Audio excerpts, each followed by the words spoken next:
I attended an engagement banquet with a friend only to discover that the bride-to-be was someone I knew all too well. It was my girlfriend of 5 years, Chloe, but I wasn't the groom. I watched as she shyly said I do, allowing him to slip the engagement ring on her finger, and then they shared a sweet kiss. My heart was brutally torn apart, my chest tight with pain. I wanted to rush up and confront her, but it was unnecessary now. I wished them happiness. The next day I saw Chloe again. She was waiting by the door, luggage in tow, signaling to me with her eyes. But I stayed indifferent. She was waiting for me to change her shoes for her, something I'd always done for her whenever she got home and I was around. Seeing that I wasn't even looking at her, she called out loudly, "Alex, change my shoes." "Do it yourself," I said coldly. Perhaps feeling guilty, she quietly changed her own shoes, then placed her suitcase next to me. "Alex, I'm hungry. Make me some noodles," she ordered. "Order takeout yourself. I'm busy," I replied, looking at my phone and ignoring her. In the past, I would have had everything prepared, a hot meal waiting for her without her having to ask. She leaned in to see my phone screen, and from the corner of my eye I saw her restrain a flash of anger, then soften her tone. "After you finish that game, organize my suitcase for me." I was a little surprised. In the past, if she saw me playing a game, she would have grabbed my phone, possibly getting upset for days until I coaxed her out of it. Now she was letting me finish, maybe because she was feeling guilty. Chloe took some bread from the fridge, which was unusual. She never ate plain bread before. Seeing the suitcase in front of me, I started to organize it. As I sorted her belongings, I suddenly felt something wet and sticky on my hand. I looked down at the red, transparent nightgown covered in an unidentifiable liquid and froze. She noticed my lack of movement and quickly came over to snatch the nightgown from me, flustered as she, "Alex, don't misunderstand. I accidentally spilled skincare on it last night and didn't notice." "All right, take it to the laundry then," I replied calmly. She forced a smile. "Okay then." As if she remembered something, she added, "I'll pack my suitcase myself later, just leave it." She was probably afraid I'd see something else, but I'd already seen a box of opened condoms. I thought I wouldn't feel any more pain, but the sight stabbed me with sharp, unrelenting agony. When she returned, she held a gift box like a prized offering. "Alex, I picked this out especially for you on my business trip. Take a look and see if you like it." Her so-called business trip was actually her engagement trip. I opened the familiar box to find an intricately crafted pair of cufflinks. Indeed, a tasteful gift, but I had received the same pair at the engagement party yesterday, a gift prepared for all the male guests. "Thanks," I said flatly. Seeing my indifferent reaction, her face fell slightly, but she didn't lash out. As soon as she turned away, I tossed the cufflinks into the trash. I changed clothes, grabbed my phone, and was about to leave when she stopped me at the door. "Why aren't you staying home with me on your day off?" "Got something to do," I said, ignoring her darkening expression as I walked out. I had plans to go fishing with my friend Liam, something I hadn't done in ages because of Chloe. She hated that I had this hobby, saying the fishy smell was revolting, so I had stopped going altogether. When I met up with Liam, he teased, "The sun must have risen in the west today. You actually invited me fishing. Aren't you afraid of pissing Chloe off?" "Not anymore. She doesn't have a say in it," I said flatly. Hearing this, he stopped joking and asked, "What happened with you two?" I paused and eventually told Liam the whole story. 5 years of love. "Are you really ready to let go?" he asked. Betrayal only happens once or over and over. If she can't even give me basic honesty, then there's no reason to continue, I said bitterly. "I'll support whatever decision you make. Call me if you need anything," Liam said sincerely. I was deeply moved. Because of Chloe, I'd gradually grown distant from my old friends. She thought my friends lacked ambition and that I'd end up the same if I stayed around them. But Liam didn't hold that against me and remained as supportive as ever. After fishing, we grabbed a meal and I returned home around midnight, surprised to find Chloe still awake. "You went fishing? Didn't I say I hate it when you go fishing? Gross. It's disgusting," she scolded, her face full of disgust. "I enjoy it, and that's enough," I said calmly. "Ugh, no wonder you're going nowhere in life. No ambition, letting those losers drag you down," she sneered. "Say what you want about me, but don't insult my friends," I said, face darkening. Seeing that I was angry, she backed off slightly and then brought up the cufflinks. "Why did you throw away the gift I so thoughtfully chose for you?" "I didn't like it. You didn't used to be like this. You used to love anything I gave you, she said, voice tinged with grievance. Yes, in the past, no matter what she gave me, I treasured it. Even a leaf she picked up casually, I'd turn into a bookmark to keep. Now I'd thrown it in the trash. Of course she'd be furious. Ignoring her, I turned and went to shower, only to hear a loud crash behind me. She was angry.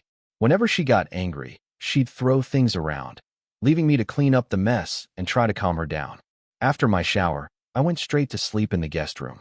Whenever she was mad, the master bedroom was off limits to me, but I didn't mind at all. The next morning, she had already left by the time I got up. After breakfast, I headed straight to work. When I got back from work, I saw Chloe sitting on the sofa, grinning to herself, oblivious to my arrival. I glanced at her phone, catching a glimpse of celebratory photos. It was from the engagement party. Her face suddenly changed and she zoomed in on the pictures, inspecting them closely. She probably saw me in one of them. What's wrong? I asked deliberately. With a loud bang, she threw her phone aside. Oh, Alex, you're back, she said stiffly. I picked up her phone, already understanding. Alex, don't get the wrong idea. The engagement party was just for show. Dylan asked me to help out with his parents, but it wasn't real. We're just friends who grew up together, Chloe explained anxiously. Oh, I thought coldly. Even if the engagement was staged, what about the kiss? He's been really good to me, and I couldn't refuse a small favor like that. You're a loyal friend.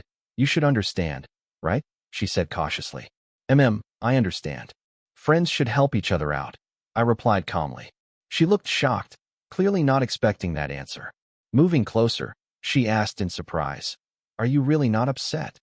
No, I'm not. Hearing this, she exhaled a deep breath, smiling. I knew you'd understand me. Then she leaned in to kiss me, but I avoided it. She looked confused but said nothing, reaching out to start unbuttoning my shirt. Don't. I stopped her. I'm tired. She looked puzzled. Before, I'd have been all too eager. You're mad, aren't you? You're jealous, she said confidently. I'm not. I'm just tired and haven't even showered. Well then, I'll go shower, she said, visibly relieved by my answer. After she finished showering, she received a call, her face lighting up with a shyness that was painfully glaring. Of course, after hanging up, she said she had to go out for a bit. I didn't bother to ask where or who she'd be with, nor did I anxiously wait for her return. She stayed out all night, but I had one of the best night's sleep in a long time. The next day, I went to work and submitted my resignation. That night I had a business dinner, and when I left, I spotted someone unmistakable in the distance. Chloe was there, laughing happily. It looked like she was with her future in-laws and her future husband. As I walked closer, I heard them cheerfully discussing the wedding and planning for children. Chloe shyly agreed. When she noticed me, her smile froze and she frantically tried to signal me with her eyes. I granted her wish and pretended not to know her. After sending off my client, I was about to leave when I received a message from her asking me to wait for her around the corner, out of sight. It was ironic. I'd become the secret she had to hide. I waited for 3 hours, but she never came. I couldn't reach her by phone either. Returning to the hotel, I was informed that they had left long ago. I felt like a complete joke.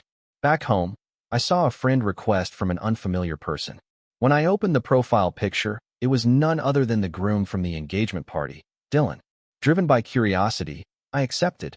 The moment I did, he sent me a series of intimate photos of them, taunting, Chloe is mine. Looking at the photos, I couldn't help but feel a deep ache.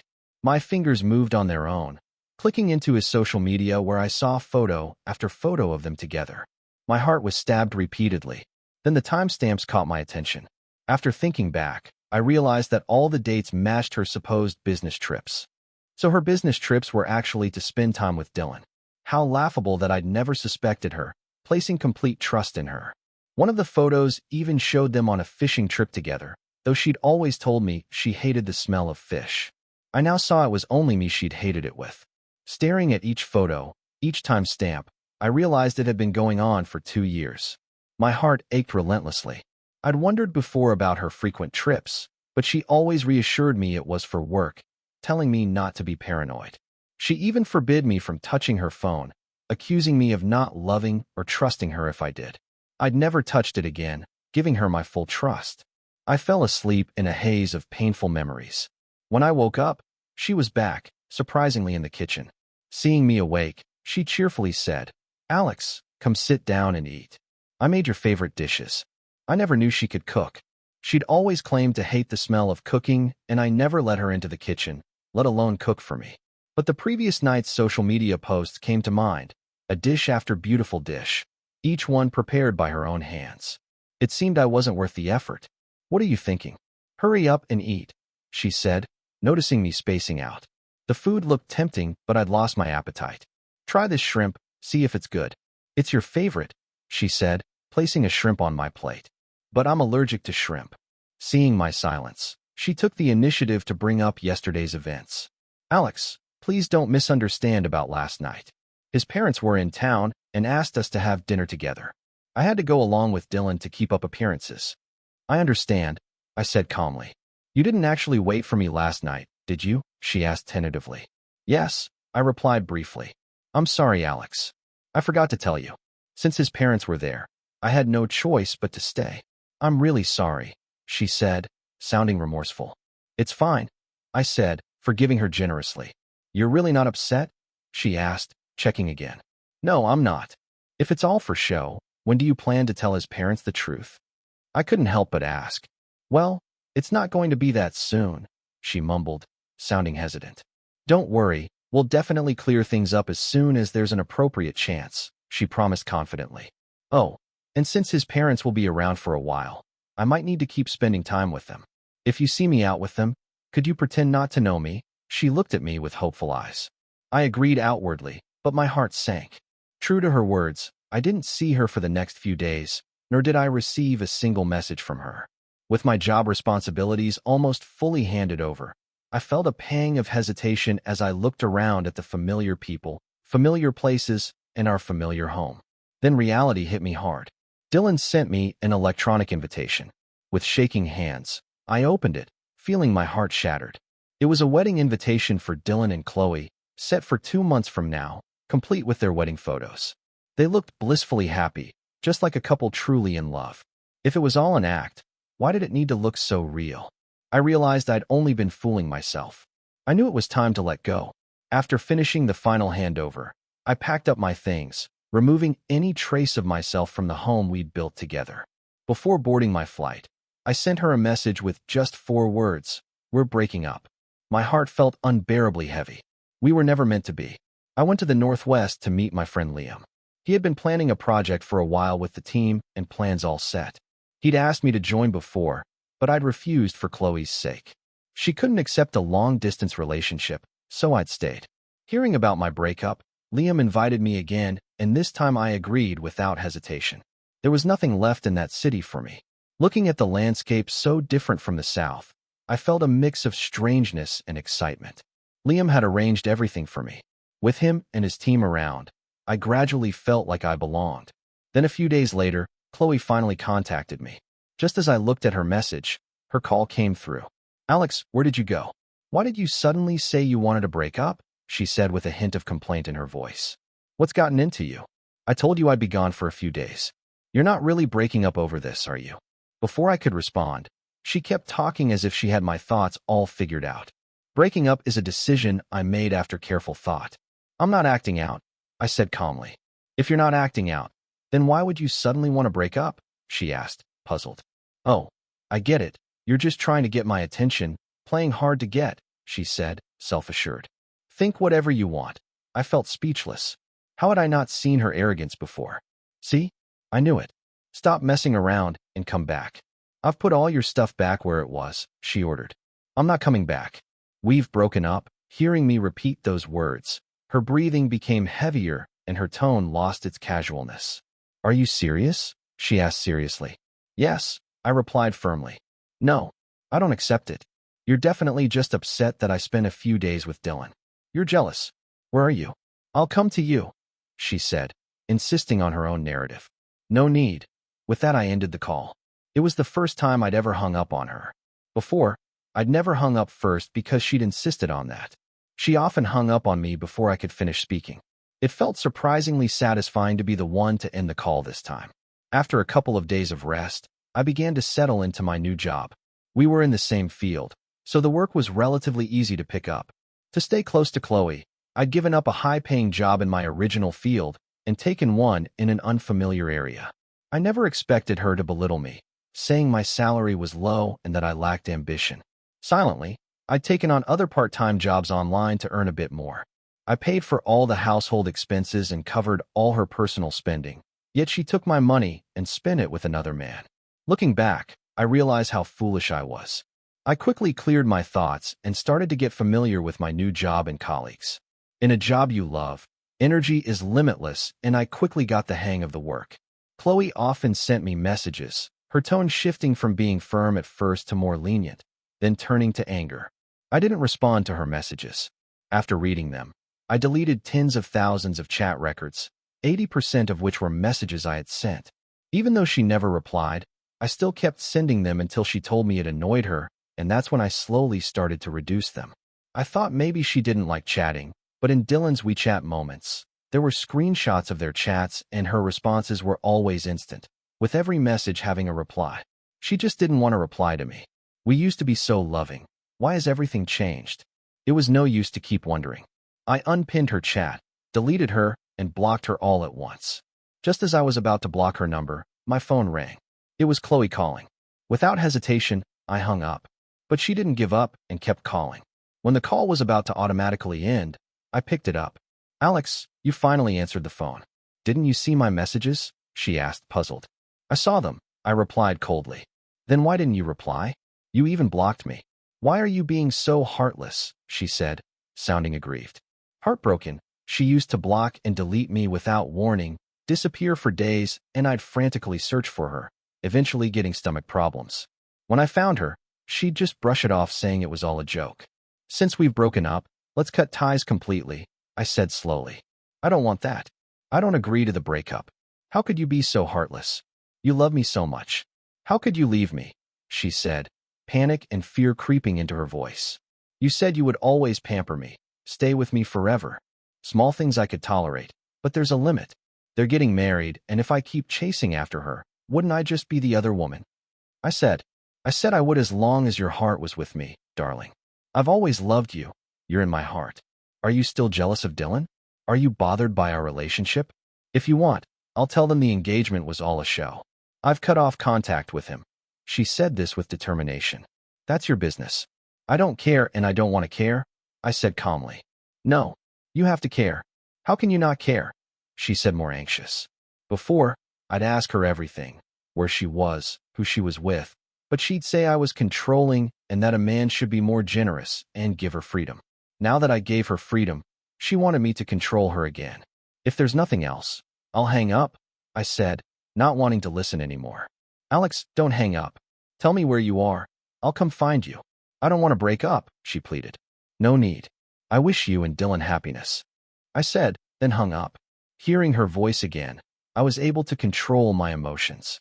I looked at her number, which I knew by heart, and blocked it. Tomorrow I would get a new number. I got a new card, officially saying goodbye to the past. I gradually settled into my new city, my new job, and everything was heading in a positive direction. Then I suddenly received a message from Dylan. I realized I had almost forgotten about him. He questioned me, asking if I was the one causing trouble, making Chloe want to tell the truth about their engagement being fake, and cutting off contact with him. I chuckled.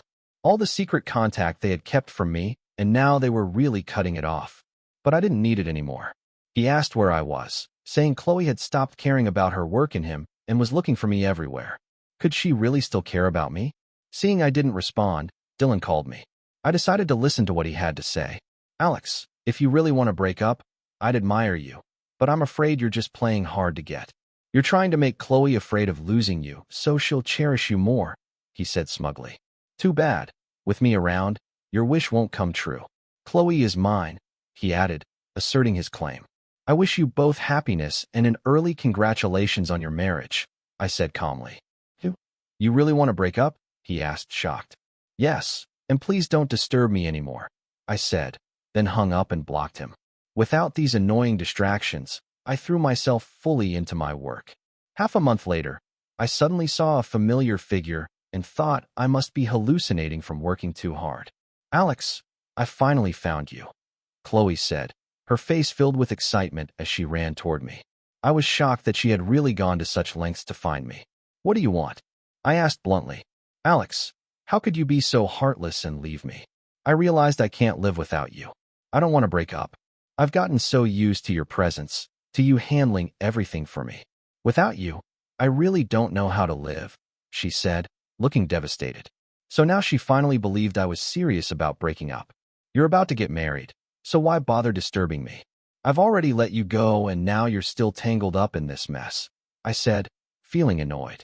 Alex, it's not like that. I've already made things clear with Dylan. Our engagement was fake, and I've told his parents too. We're really just friends. Don't misunderstand, she hurriedly explained to me. It doesn't matter anymore. It's all in the past, I said. It's not in the past for me. I don't want it to be over. We still have a future together. If you don't believe me, ask Dylan if he's been clear with you, she said, pulling Dylan over to us. Dylan, explain quickly, she urged him. What's there to explain? Chloe and I are childhood sweethearts. Our relationship is something you can't compare to. I like Chloe. I want to marry her. My parents are very happy with her. You're not worthy of her. If you break up with her, at least you'll have some sense, Dylan said arrogantly. Dylan, what are you talking about? Chloe said, flustered. I'm saying the truth. He's the one who interfered in our relationship. Now that he's leaving, at least he's showing some sense. There's nothing to fight for, Dylan said. Slap. Chloe directly slapped Dylan across the face. 5 clear fingerprints appeared on his face, showing how hard the slap was. You actually slapped me for him? Dylan said, looking hurt and utterly shocked. He then quickly ran towards the street. Chloe looked at me, then turned without hesitation and ran after him. I didn't miss the smug look Dylan gave me as he left, as if he knew exactly what choice she would make. Although I had already given up, why did my chest still ache? Bothered by them, I lost focus, so I decided to relax and invited Liam and the others to go fishing. To my surprise, I ran into them there. This must be some kind of fate. When I saw them, I was about to ask Liam and the others to move to another place, but Chloe spotted me first. Alex, you're here to fish too? This morning, don't misunderstand, I was just worried about Dylan and followed him because he tends to act impulsively. I was afraid he would do something foolish, she said, holding my hand and explaining anxiously. It's fine. You don't need to explain, I said, slowly pulling my hand from hers. Alex, can we talk properly? I really don't want things to end like this, she begged. I've said everything I needed to say. There's nothing more to talk about, I replied calmly. No, you must still love me. How could you bear to leave me? She said in pain. You're about to get married, so why come here to trouble me? I asked, confused. Alex, don't misunderstand. Everything has been cleared up with his parents. The engagement was fake and the marriage was fake. We're really just friends.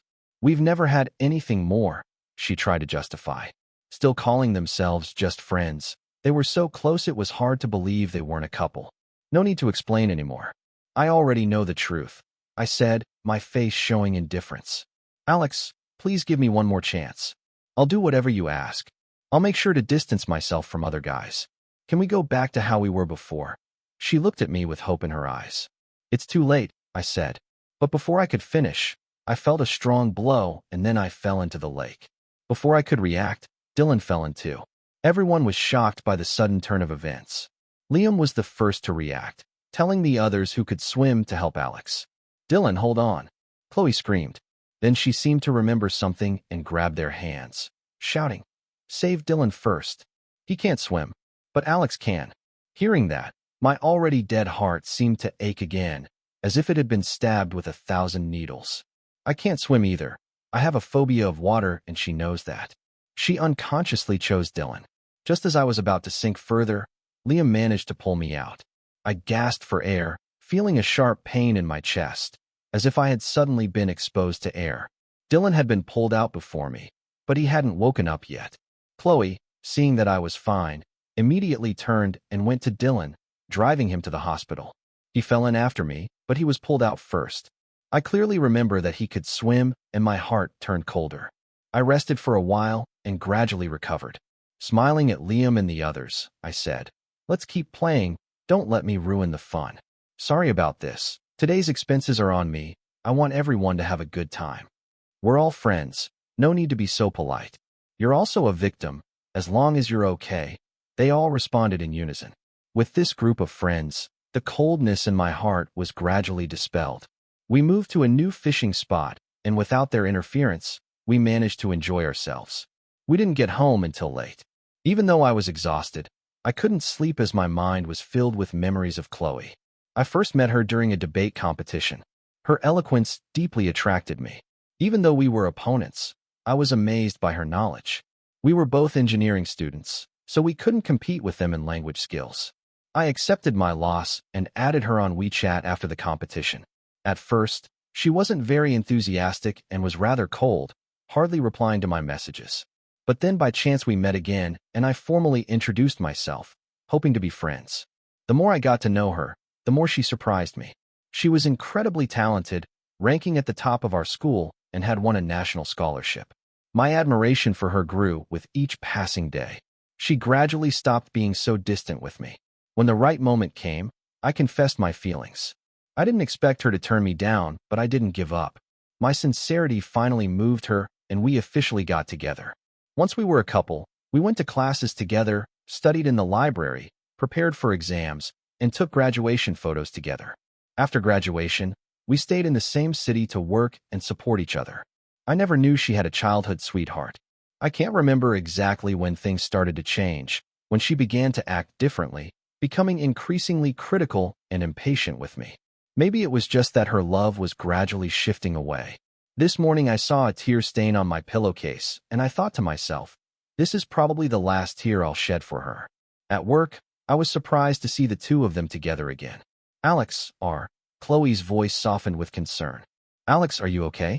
Are you still feeling unwell anywhere? This delayed concern was too little, too late. I'm fine, I said. That's good to hear, she replied, relieved. Alex, let's not break up. I brought my household registration book with me this time. Let's go get married, she said sincerely. Chloe, what are you talking about? You're actually going to marry him, Dylan said in disbelief. Talking about marriage now was too late. I'd brought it up many times before, asking her when we would get married, but she always deflected, saying she didn't want to get married, so I followed her wishes and didn't push it.